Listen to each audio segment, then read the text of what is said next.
Povo de Deus, Cantares, capítulo 7, né? Cântico dos Cânticos, capítulo 7. E já estamos aí encerrando o nosso famoso livro de Cantares. Amanhã encerramos com o capítulo 8. Nós já temos aprendido que o livro de Cantares é um livro essencialmente que fala do relacionamento do homem para com a mulher, fala de amor, né? Não tem preocupação nenhuma de citar atos de intimidade entre o homem e a mulher, dentro de uma expressão comum, nada exagerado. E esse capítulo 7 aqui não é diferente, né?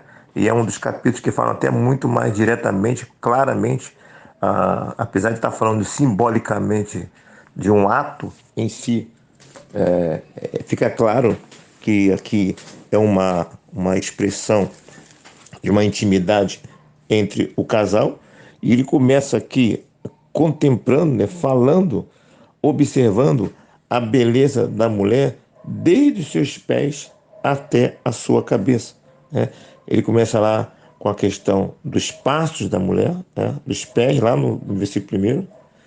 Depois ele vai subindo, vai até os quadris, no versículo primeiro também. No versículo 2 ele destaca o umbigo da mulher, né? O ventre, no caso, né? Depois, no versículo 3, ele fala dos seios da mulher. E depois ele vai subindo e vai até no versículo 4, fala sobre o pescoço. Ele destaca também o nariz, né? E daqui a pouco ele já está observando a cabeça da mulher, né? O cabelo longo da mulher. E depois ele volta a falar de novo sobre os seios, e aí ele faz uma comparação direta, né? Sobre palmeiras, né? E sobre um ato em si da vida íntima do casal, ok? No versículo 9 ele vai falar que os beijos dela são como de vinho, né? A expressão vinho aparece muito no livro de Cantares, né? Porque uma bebida muito preciosa na cultura judaica, e eu sempre digo que o vinho para os judeus é como o churrasco para nós hoje. Eles realmente se esbaldavam, eles realmente era um momento de muita alegria entre eles. Ah, outra coisa que é interessante aqui, o versículo 10, eu sou do meu amado, traz aquela ideia até no Novo Testamento, que o Novo Testamento vai dizer que a mulher pertence ao marido, e o marido à mulher. Eu sou dele e ele é meu, né? O corpo, lá no Novo Testamento, vai falar isso, né? Que o teu corpo não te pertence, pertence ao marido. E o corpo do marido não pertence, ele pertence a você. Aí uma doação, vamos dizer assim, né? Aí um compromisso em um ser do outro, né? E, claro, reflete aqui também a questão da fidelidade, né? Eu sou dele, eu sou de todos. Há uma ideia aqui também da fidelidade. Outra coisa interessante aqui é que no versículo 7, ela diz o seguinte, versículo 11, ela diz o seguinte: vem, ó meu amado, saiamos ao campo, passemos a noite nas aldeias, levantemo-nos cedo de manhã para ir às vinhas, vejamos se florescem as vides, se se abre a flor, se já brotam as romeiras, dar-te-ei ali o meu amor. Então, é um convite direto a ir a determinado lugar, tipo um fetiche, vamos dizer assim, né? E com o desejo de determinado lugar, eles terem uma vida íntima, um momento íntimo entre eles. Primeira questão é do fetiche em si, vamos dizer assim, né? De ter um lugar onde ela se vê ali em um momento íntimo com o seu marido, e ela vê aquele lugar como um lugar apropriado para isso, né? E outro detalhe, o convite partiu dela, né? E muitas vezes na vida de casal há muito limite, há muito tabu com relação a essas questões, né? Do fugir de uma realidade padronizada de vida íntima. Às vezes o marido, às vezes a esposa, ela tem essa ideia na cabeça, esse fetiche, uma praia, sabe? Numa floresta, em um lugar diferente do que o comum, seja o homem ou seja a mulher, e muitas vezes isso é visto como depravação, isso é visto como algo errado. E aqui, claramente, a Sulamita, ela expressa o desejo de satisfazer uma vida íntima com o seu esposo em um determinado lugar, que para ela é um ambiente propício, né? Satisfatório para aquele momento íntimo. Outro vai falar praia, não é isso? Outro vai falar, sei lá, o lugar que for, né?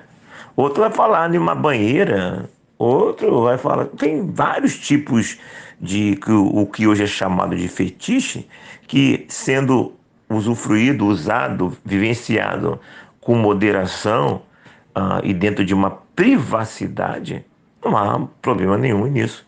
Desde que seja tipo, vamos dizer assim, algo que é uma sobremesa. Não se pode ter essas questões como algo primordial, como dependência, ou só ter prazer nesses tipos de ambiente. Uma coisa é você de vez em quando sair, de vez em quando comer fora, fazer alguma coisa fora do ambiente de casa, ir a um shopping, né? A outra coisa é você ter essa dependência, né? Só ter o prazer de almoçar, por exemplo, se for fora, não ter o prazer de almoçar dentro de casa. Então, essas questões que de vez em quando podem acontecer em tempos especiais, não há problema nenhum, mas muitos de nossos irmãos, muitos de nossas irmãs, muitas vezes têm dificuldade, mesmo que seja algo que acontece esporadicamente, não é um vício, não é uma dependência. Não havendo uma dependência, não há problema nenhum em vivenciar essas coisas dentro de uma privacidade dos devidos cuidados, né?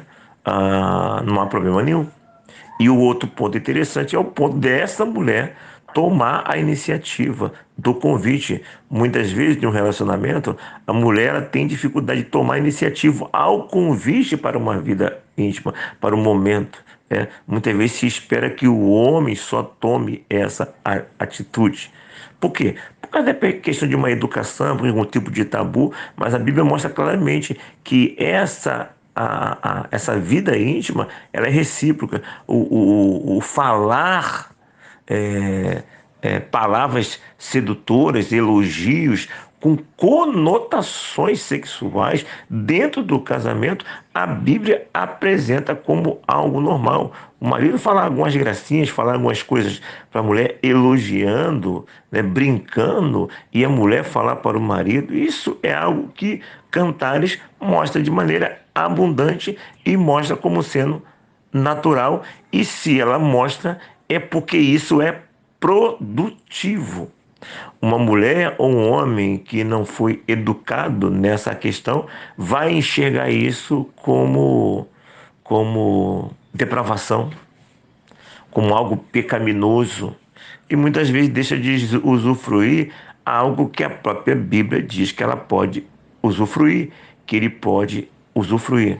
Conclusão: você, minha irmã, você, meu irmão, você é casado, você que é solteiro, quando se casar, você pode sim elogiar a sua esposa, você pode brincar com ela, você pode fazer tipo de comparações com conotações sexuais sim, para a tua esposa, dentro da sua privacidade, brincar com esse jogo sensual dentro de uma realidade normal, você pode fazer isso sim. Você tem algum chamado esse socialmente de fetiche, né? Alguma coisa que é normal. Poxa, eu tenho vontade de ir para uma praia, eu tenho vontade, sabe, de passar uma noite em algum lugar, ok, sei lá, algo que é normal dentro de uma privacidade entre vocês dois, desde que não seja algo vicioso, que crie-se dependência daquilo, não há problema nenhum. E eu encerro lembrando que tanto o homem quanto a mulher, eles podem tomar a iniciativa, né? Normalmente, no geral, me parece, pela nossa experiência pastoral, nossa experiência de vida, normalmente as iniciativas são do homem, mas você, mulher, pode tomar essa iniciativa também, e isso não é nada de errado. Você está tomando iniciativa com o seu esposo, não é com o esposo, é no seu esposo e no privado, ok? Então, Cantar está aí para nos falar sobre o amor entre homem e mulher, né? E quando falamos do amor aqui, é o amor, sim, no sentido essencialmente sexual, na atração do homem para com a mulher e em todas as variantes do amor. E isso a Bíblia apresenta como algo lindo, bonito e sendo de Deus e não pecaminoso. Pense em todas essas coisas e que Deus nos abençoe.